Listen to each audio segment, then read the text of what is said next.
1998, Nicole Wray made it hot and then disappeared. She had everything going for her though. Great vocals, a great look, and the support of up-and-coming superstar, rapper, singer, and record producer Missy Elliot. So why did none of her albums do well? Why did a couple more end up getting shelved completely?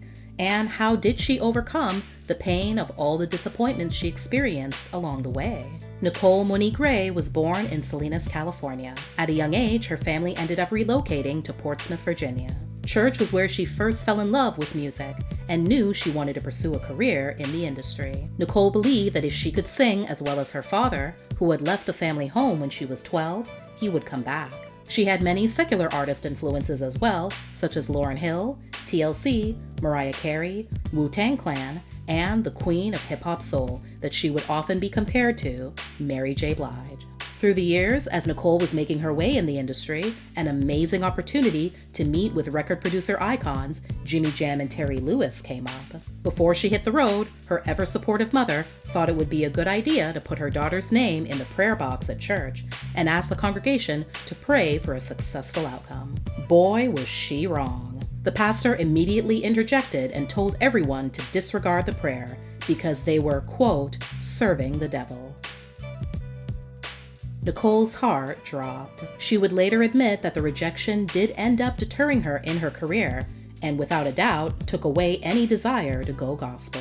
Just a teenager, Nicole then got the chance to meet a then up-and-coming rapper from Portsmouth by the name of Missy Elliot. Nicole's brother was actually the one who got the ball rolling when he crossed paths with Missy and told her that his sister could sing, when she mentioned that she was looking for a female singer to sign to her own record label. Missy got Nicole's number, showed up at her house, and was blown away by her talent. Missy wasted no time in signing her right away, making 17-year-old Nicole the very first recording artist on her label. Her connection to Missy also put Nicole in close contact with her peeps, Timbaland, Magoo, Genuine, Playa, and Aaliyah.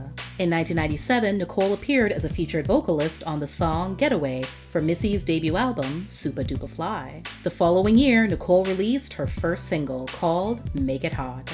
It made it into the top 5 on the Billboard Hot 100 and number 2 on the R&B hip-hop chart, eventually going gold. I got what you need. It was still an uphill battle though for Nicole to convince all her friends at school that things were really coming together for her. That is, until her music video played on the TV in the cafeteria during lunch hour. They couldn't believe their eyes when Nicole's face appeared on the screen. Oh my God! Wow! In August, Nicole released her debut album, also titled Make It Hot. As the follow-up singles, I Can't See and Eyes Better Not Wander, failed to cross over, the album overall only achieved moderate success. Her work with Missy continued, and in 1999, Nicole got another feature on Missy's second album, The Real World, on the single All in My Grill, along with Big Boy and MC Solar. Then it was time for Nicole to get back in the studio to begin work on her follow-up album, Electric Blue. Her manager also told her it was time for her to pick up a pen and start writing. And write she did. She released the track, which was planned to be the lead single, called I'm Lookin', in the summer of 2001. It was also one of the first songs she ever wrote. Following the single's lackluster performance, the album was subjected to several postponed dates. Contrary to reports that claim it ended up being shelved, Nicole explained in her BET Finding episode that she was the one to walk away from the project, as well as walk away from Missy. She told RnBJunkieOfficial.com in 2017, "There are many factors as to why the Electric Blue album never seen the light, but at the time, Missy was really blowing up.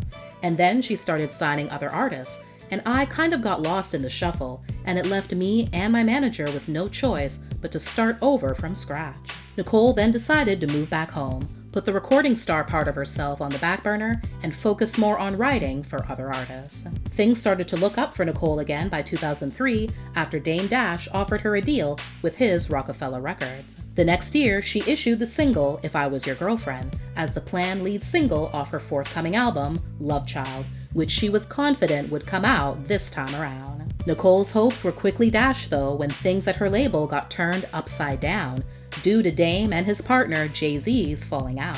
Another never-to-be-released album would be added to the list of career disappointments for Nicole.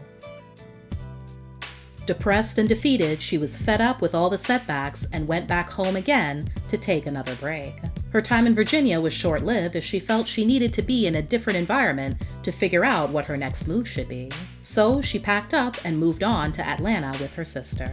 She credits her family for motivating and helping her stay afloat. They stuck with me through it all. They were there with me. They laughed with me. They cried with me. They believed that if I believed, then I would have a second chance. In 2012, Nicole formed a duo called Lady with British soul singer Terry Walker. Their self-titled album followed in March 2013. Heavily influenced by 60s and 70s soul music, the album was a success and allowed the duo to headline their own concert tour. During that tour, however, Terry decided it was time to part ways with Nicole to pursue her solo career. Thankfully, there was no bad blood formed between the women, since from the beginning, they both knew they'd eventually make their way back to pursuing solo careers. Nicole renamed the music act as Lady the Band and continued on with the addition of 2 background singers for the conclusion of the tour.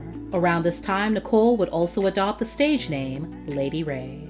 In September 2016, Nicole finally issued her second album, titled Queen Alone. The upbeat retro soul project includes the lead single, Do It Again, as well as Guilty, a song inspired by her brother's incarceration.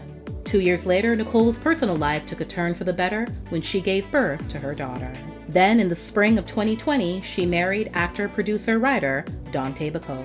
Her third solo album, Piece of Me, was released in January 2022. Several singles were released, but it's the poignant Where Were You that may make Nicole's fans sit up and listen extra carefully. The song is a cry for how she felt about the role others played in her career not evolving the way she feels it should have early on. I felt like a lot of the people I worked with didn't understand that I was a young girl who had dreams like maybe they had dreams. It really woke me up to know that I can't trust everyone and that not everyone is going to be my friend. I was thinking back to when I was 16, 17 coming into the business and getting a record deal right out of high school and remembering all the people who said they believed in me but just dropped the ball. Nicole kicked off her Piece of Me tour in June with dates throughout the US and Canada. Her loyal fan base showed up and showed out to celebrate her latest work and also her resilient spirit to keep doing what she loves to do.